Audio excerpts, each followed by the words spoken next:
large, heavy shapes that somehow appear weightless.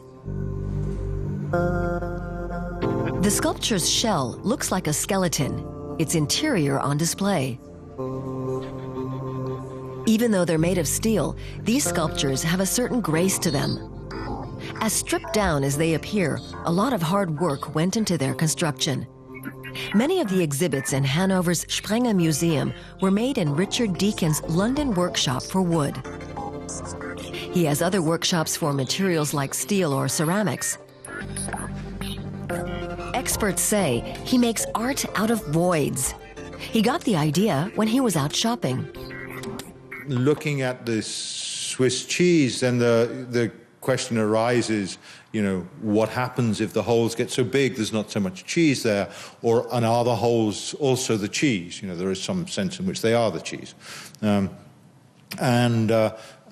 then I began to think, well, what would it look like if you packed as much hole as you could and still had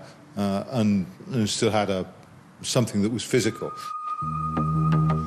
Deacon prefers to work alone. He doesn't want a workshop with a large number of assistants. He says it would interrupt the peace and quiet he needs. He refers to himself as a fabricator. He likes it when people see how his works were created. Fabrication is also a false construction, so that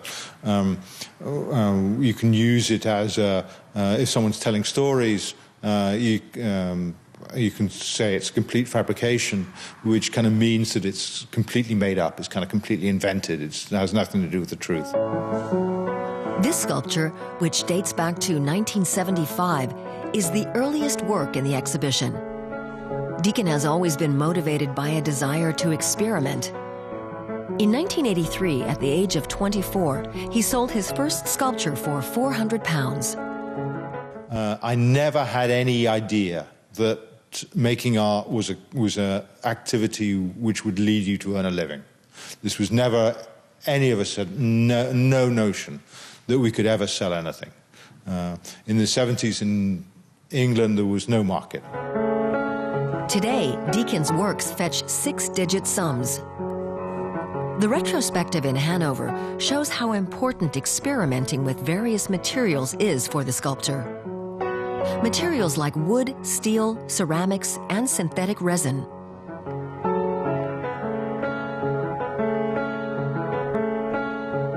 He's a very alert guy who doesn't repeat himself or get stuck in decisions made in the past.